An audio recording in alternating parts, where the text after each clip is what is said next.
Assalamualaikum warahmatullahi wabarakatuh. Waalaikumsalam warahmatullahi wabarakatuh.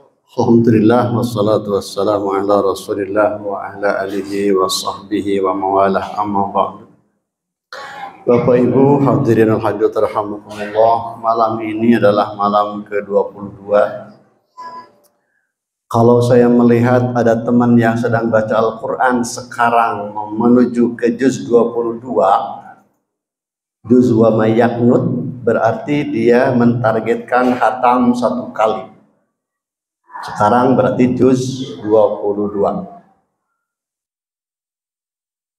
Iya, mungkin ada yang seperti itu targetnya ya.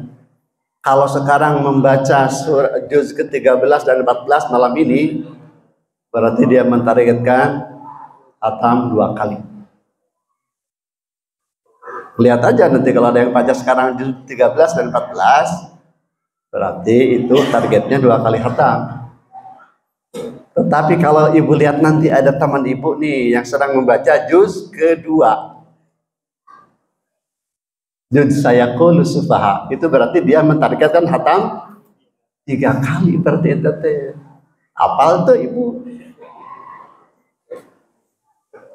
Sekarang kalau juz 22 berarti 1 kali itu hatam. Dan sekarang habis taraweh mulai menggarap tuh juz wa mayyaknut. Allah Maha tahu siapa di antara kita, ibu bapak, yang sedang menggarap juz 22, juz 13 dan 14 atau juz kedua. 2, 3, 4 berarti. Jadi kalau juz hatamnya sekali berarti 1 malam 1 juz. Kalau targetnya 2 kali hatam berarti 1 malam 2 juz gitu. Ya. Jadi kalau 3 kali berarti 10 hari tamat. Karena 3 juz semalamnya gitu ya. Kalau Kangjeng Nabi beserta sahabat berapa kali hatamnya? Puluhan kali. Jadi orang rek kumaha nyebutkeun umat Kangjeng Nabi teh coba. Can hatam setengah-setengah acan urang mah coba. Soklah ngararaku nama kepada diri sendiri, sok ngaku sama Allah, ya Allah saya kok baru segini baca Qur'annya gitu ya. Ya, oke. Sebelum saya harus menyampaikan judulnya bersungguh-sungguh meraih Lailatul Qadar. Saya ada WA dari grup. Mari kita berlomba meraih Lailatul Qadar. Bagus kalimatnya begitu. Terus gambarnya ya gambar perempuan, di dadanya tertulis Lailatul Qadar.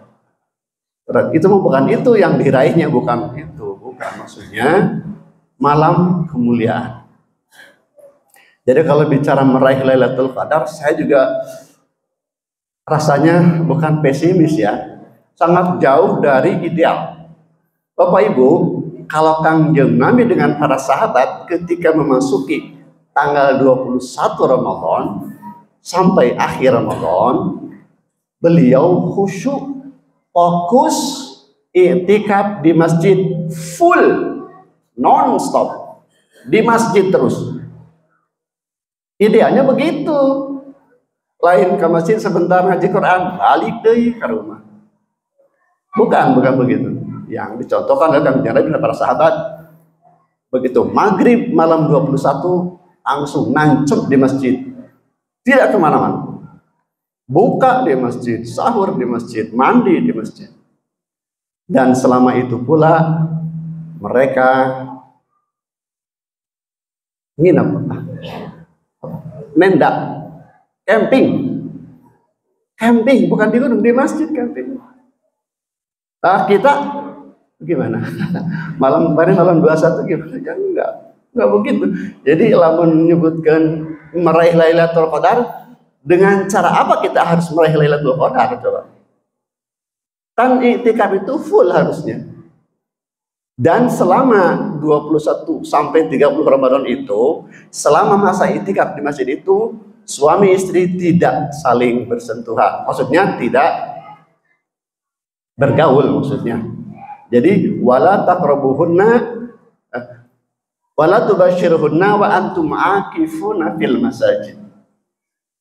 Dan janganlah kalian menggauli istri kalian ketika kalian dalam keadaan i'tikaf. 10 malam tah. Bapak kuat muat. Harus kuat. Ini i'tikaf nih, talian we. Ya. Wayahna. Kan kita sudah punya kebebasan tuh 20 malam. Malam ke-1 sampai ke-20 boleh. Tapi 21 sampai 30 tidak bergaul dengan istri. Idealnya begitu Bapak Ibu, i'tikaf itu meraih Lailatul Qadar itu begitu yang dicontohkan oleh para sahabat. Adik kita mah saya juga harus kerja tetap. Pagi harus berangkat, datang lagi malam. Bagaimana? Saya juga bingung ini. Kalau tidak kerja, saya kan tugas. Idealnya, kalau misalnya di negeri kita memang sudah Islami, mulai 21 Ramadan libur karyawan dan sudah dibagi THR full kan, jadi kan kita i'tikafnya jadi tenang, khusyuk kan. Nah kenyataannya sekarang tidak begitu. Jadi kalau kita mengatakan mau meraih Lailatul Qadar, saya juga bingung caranya gimana, karena kita sudah tidak sesuai dengan Kangjeng Nabi kan. Nah kalaupun tidak seperti itu, gunakan saja waktu yang kita miliki seadanya. Di antara maghrib dengan isya atau mungkin setelah tarawih ada waktu, gunakanlah untuk baca Al-Quran, berzikir, berdoa. Minimal begitu meren kita. Gunakan waktu yang ada saja. Di sela-sela kita, setelah sahur masih ada waktu, sebelum subuh, baca Quran. Mungkin begitu ya. Jadi tidak banyak dibuang-buang waktunya gitu. Ke rumah kita itu sudah tidak banyak sama dengan Kangjeng Nabi, sangat jauh beda. Kemudian waktu yang ada pun yang sedikit ini kita sia-siakan. Nah itu yang sangat akan membuat kita menyesal mungkin ya. Yang sangat menyesal ya. Dan kebanyakan di kita, alhamdulillah di kita ini masih banyak jamaah Ramadan ini, masih banyak tarawih, alhamdulillah.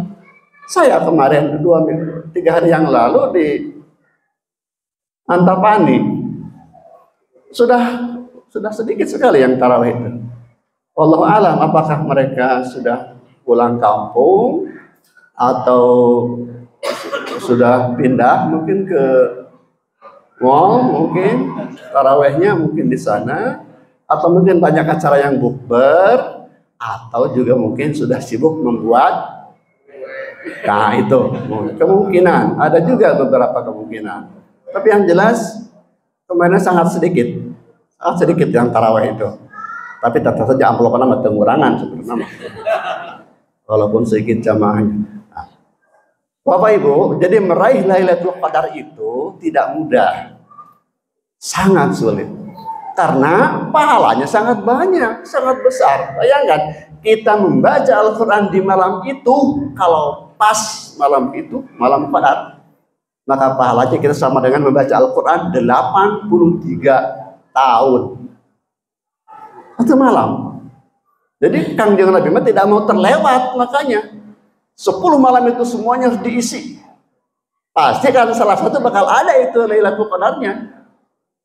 Itu dicek celok tanggal ganjil 23 ke masjid, 22 hente, 25 ke masjid, 26 hente. Itu gitu kan. Terus ada ulama juga yang mengatakan tanggal 27 malam 27. Nah, kalau pendapat ini kita pakai, maka 21, 23, 22 sampai 26 kita nggak ke masjid. Kewe malam 27. Sugan we gitu kan, sugan we. Jadi tidak begitu, tidak dipilih-pilih gitu ya, tidak dicek 27. Terus kemudian ada orang yang bertanya, gimana ciri-ciri kalau sudah ada Lailatul Qadar? Apakah gejala alamnya? Yang ditanyakan teh, gejala alamnya gimana? Katanya suasana alam di pagi hari itu kelihatan lebih tenang. Wallahu a'lam ya. Tapi yang paling penting kan untuk diri kita, yang paling penting mah. Karena gejala alam nama ya, mau lebih tenang juga. Yang paling penting kan diri kita. Apakah kita sudah betul-betul meraihnya atau tidak, kan gitu. Ya, jadi manfaatkan saja waktu yang sedikit, walaupun kita tidak sampai ideal seperti Kanjeng Nabi. Nah, Bapak Ibu, kemudian saya ingin sampaikan, kemarin itu ada video viral, seorang imam dilempar sama makmumnya karena bacaannya terlalu lama, terlalu panjang ya. Itu kejadiannya di mana itu? Malaysia ya, alhamdulillah di Malaysia, bukan di Indonesia ya, bukan di Indonesia. Saya ingin coba nanti lah kalau tarawih nanti membacanya panjang saya membaca. Mudah-mudahan saya dilempar ke duit. Ya. Saya akan coba deh. Siap Ibu ya, siap ya Bu ya. Oke, yang bawa duit silahkan lemparkan ke saya. Ya. Jadi gini Bapak, kalau kita jadi imam memang harus lihat kondisi makmumnya. Ya, terutama kalau banyak yang usianya sudah tua lah gitu ya, sudah uzur. Jangan lama-lama, kemudian berdirinya jangan terlalu lama, bacanya jangan terlalu panjang, kemudian gerakan ruku sujud jangan terlalu lama gitu kan. Kalau sebagai imam nih, kalau bapak-bapak mau jadi imam, ya pertimbangkan makmumnya. Kalau kita menjadi makmum, ini jadi makmum nih, sabar. Itu yang pertama, harus sabar. Kalau imam bacaannya rada panjang sedikit, itu kan Al-Quran. Jadi kalau orang yang tidak suka baca Al-Quran berarti sudah dipengaruhi oleh setan. Sabar. Kalau bapak sebagai makmum atau ibu makmum memang buru-buru, lalu imamnya bacanya panjang, gimana jalan keluarnya? Sholat duluan. Sholat duluan. Udah, kalau gitu imamnya ngalilakeun, saya mau berangkat nih, langsung ruku sendiri, langsung sujud sendiri, pulang langsung. Lain maledong imam, nggak boleh begitu. Itu imam itu kan sudah, kalau ya sekolah di Masjidil Haram ya, kan sudah terpilih imam itu, sudah ditunjuk untuk diikuti ya, untuk diikuti. Nah, makanya saya tadi bacaannya idza ja'ana 10 aja tadi. Sama tabat yada gitu ya. Khawatir saya. Ya, khawatir ya. Jadi Bapak Ibu bijaksanalah kalau jadi imam, dan kalau jadi makmum pun bersabar. Ulah pemilihan imam anu gancang. Ini kebanyakan kalau giliran, ayo Pak Ade euy, entong lila. Jangan gitu dong. Jangan gitu dong. Kita ini Ramadan ini gunakan untuk mendengar ayat Al-Quran yang jarang Ibu dengar di hari-hari biasa. Hari-hari biasa kan Bapak Ibu sering dengar kan? Al-Hakumut sering kan? Wadduha sering. Al-Nasroh sering tuh kan? Di hari-hari juga biasa itu mah. Ramadan mah yang agak beda bacaannya. Al-Baqarah, An-Nisa, Al-Imran gitu. Al-Quran itu berapa surat sih? 114. Jadi jangan ngagulung di situ aja. Kalau Ramadan, lalu kapan lagi kita mau mendengarkan ayat yang lain coba? Kalau sehari-hari kan itu. Wadduha sampai An-Nas kan? Nah itu, dibolak-balik. Al-Hakumut sampai An-Nas. Itu. Nah Ramadan ayahna dengarkan ayat-ayat Quran yang beda sedikit ya. Dan malam ini saya akan bacakan kisah Ashabul Kahfi. Demikian, Assalamualaikum warahmatullahi wabarakatuh.